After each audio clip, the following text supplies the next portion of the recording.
সম্ভবত আজ এসএসসির অযোগ্য তালিকা সুপ্রিম কোর্টে জানিয়েছেন এসএসসির আইনজীবী এবং অযোগ্য তালিকা প্রকাশের 7 দিন সময় সুপ্রিম কোর্টের।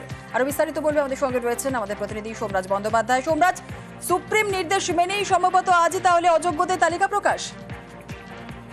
দেখো, একদমই আজকেই দুপুরের মধ্যেই স্কুল সার্ভিস কমিশন অযোগ্যদের তালিকা প্রকাশ করতে চলেছে। ইতিমধ্যেই স্কুল সার্ভিস কমিশনের তরফে যাবতীয় প্রস্তুতি সেরে রাখা হয়েছে।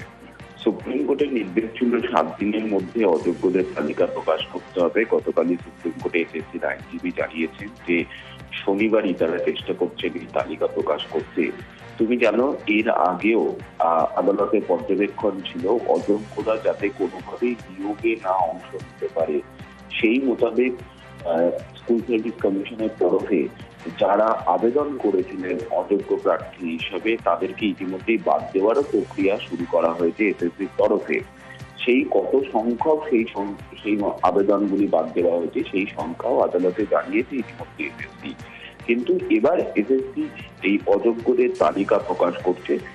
তুমি জানো যে সুপ্রিম কোর্টের যে পর্যবেক্ষণ ছিল অযোগ্যদের তালিকা প্রকাশ করা কয়েক মাস আগে, যখন যোগ্য শিক্ষক শিক্ষিকারা আন্দোলন করছিলেন মূলত যোগ্য ও অযোগ্যের তালিকা দাবি নিয়ে, সেই সময়েও কিন্তু অযোগ্যদের তালিকা প্রকাশেরও দাবি ছিল যোগ্য শিক্ষক শিক্ষিকাদের। ফলত আজকে দুপুরের পর যখন স্কুল সার্ভিস কমিশন এই অযোগ্যদের তালিকা প্রকাশ করবে, তখন যোগ্য শিক্ষক শিক্ষিকাদের তরফেও পরবর্তী ক্ষেত্রে তাদের আন্দোলনের দিন বলা হবে। অন্যদিকে অযোগ্য শিক্ষক শিক্ষিকারা তাদের মঞ্চের তরফেও বেশ কিছু আশঙ্কা প্রকাশ করা হচ্ছে এই তালিকা প্রকাশ করা নিয়ে। এবং এই তালিকা কখন প্রকাশ করা হচ্ছে? যখন স্কুল সার্ভিস কমিশন আগামী 7 ও 14 সেপ্টেম্বর নবম, দশম ও একাদশ দ্বাদশের নিয়োগের লিখিত পরীক্ষা নেবে। যখন এই নিয়োগের লিখিত পরীক্ষার জন্য যাবতীয় প্রস্তুতি সেরে রেখেছে এসএসসি, সেই সময় এই অযোগ্য প্রার্থীদের তালিকা প্রকাশ করা হবে। আজ দুপুরের মধ্যেই এই তালিকা প্রকাশ করা হবে, তেমনটাই এসএসসি সূত্রে খবর। ধন্যবাদ। মহামান্য সুপ্রিম কোর্টের রায় অনুসারে যারা চিহ্নিত অযোগ্য, যারা ঘুষ দিয়েছে, সাদা খাতা দিয়েছে, ওএমআর ম্যানিপুলেশন করেছে, যারা দাগি, তাদের তালিকা প্রকাশ হচ্ছে। মাননীয় চেয়ারম্যান সিদ্ধার্থ মজুমদারের হলফনামা সুপ্রিম কোর্টে জমা পড়েছে, সেখানে 15,800 জন আনটেন্টেড। তাহলে আমরা যারা আনটেন্টেড, যারা ঘুষ দিইনি, সাদা খাতা দিইনি, এসএসসি বোর্ড, রাজ্য সরকার, হাইকোর্ট, সুপ্রিম কোর্ট কোথাও যখন বা সিবিআই কোথাও যখন আমাদের নামে অভিযোগ নেই, আমরা কেন পরীক্ষায় বসবো? আমরা ন্যায় বিচার থেকে বঞ্চিত হচ্ছি, আমরা ন্যায় পাচ্ছি না। এই বোধোদয় যদি আগেই হতো তাহলে তো যারা যোগ্য তাদের তো কোনো পরীক্ষা দিতে হতো না। গাধা জল খায়, ঘোলা করে খায় নাকি? এর মধ্যেও কোনো দূরভিসন্ধি আছে? নেতাদেরকে টাকা দিয়ে যারা চাকরি পেয়েছে, যাদেরকে টেন্টেড বলা হচ্ছে, তাদেরকে আমি অনুরোধ করব, আপনাদের নাম যদি লিস্টে আসে তাহলে আপনারাও এটি লিস্ট জারি করুন যে কোন তৃণমূল নেতাকে আপনাদের কত টাকা দিতে হয়েছিল। জেলায় জেলায় পাবলিশ করুন। না করতে পারলে আমাদেরকে দিন।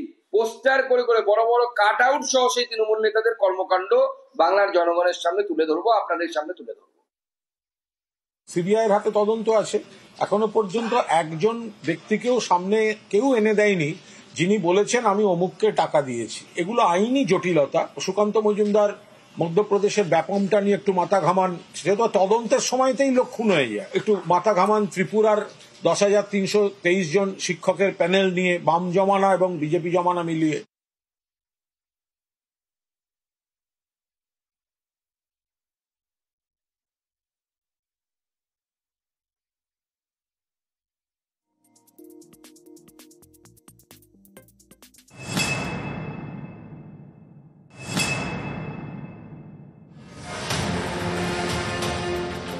বৃহস্পতিবার সুপ্রিম কোর্টে ভর্ৎসনার মুখে পড়ে school service commission.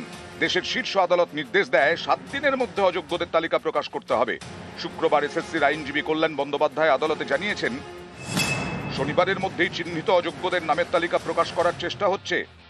Supreme court যেটা বলেছেন সেটা মানতেই হবে। তা আমাদের এসএসসিকে আমরা বলবো যে এসএসসি এটা আমাদের যিনি আইনজীবী আছেন সম্মানীয় সাংসদ কল্যাণ বন্দ্যোপাধ্যায়, তার মতো কথা মতো তিনি যে গাইডলাইন দেবেন সেই অনুযায়ী এসএসসি সুপ্রিম কোর্ট যা নির্দেশ দিচ্ছে সেটাই করবে। কিন্তু আমাদের অবশ্যই আমরা আইনি পরামর্শ নিয়ে আমরা কল্যাণদা বলবেন যেটা সেটাই করবো। সম্প্রতি কয়েকজন চাকরি প্রার্থী সুপ্রিম কোর্টে অভিযোগ করেন, অযোগ্য চাকরি প্রার্থীরাও সেপ্টেম্বরে হতে চলা পরীক্ষার অ্যাডমিট কার্ড পেয়ে যাচ্ছেন। এদিনের শুনানিতে দেশের শীর্ষ আদালত মন্তব্য করে, অযোগ্যরা কোনোভাবেই 7 এবং 14 সেপ্টেম্বরের পরীক্ষায় বসতে পারবেন না। পরীক্ষার উপর কড়া নজর রাখছে আদালত। এরপরেই এসএসসির আইনজীবী কল্যাণ বন্দ্যোপাধ্যায় বলেন, কোনো দুর্নীতিগ্রস্ত অযোগ্য প্রার্থী পরীক্ষায় বসতে পারবেন না। অনলাইন আবেদনে কোনো অযোগ্য প্রার্থী নজরে এলেই তাকে বাদ দেওয়া হচ্ছে। পরীক্ষার আগে এবং পরেও দেখা হবে কোনো অযোগ্য প্রার্থী ভুলবশত পরীক্ষায় বসে গিয়েছেন কিনা।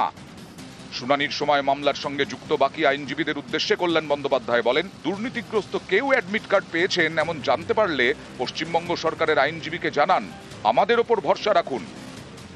গত 3 এপ্রিলে এসএসসির 2016 শিক্ষক নিয়োগের প্যানেল বাতিল করে দেয় শীর্ষ আদালত। একই সঙ্গে আদালত এও নির্দেশ দেয় যে এই প্যানেলে নাম থাকা চাকরি প্রার্থী চাইলে তার আগের চাকরিতে ফিরতে পারেন। এমনই 4200 চাকরি প্রার্থীকে তাদের আগের চাকরিতে ফিরিয়ে নিচ্ছে রাজ্য সরকার। শুক্রবার তাদের ছাড়পত্র দেওয়া হয়। আগামী সপ্তাহ থেকে তারা নিয়োগপত্র পাবেন। নিউজ 18 বাংলা।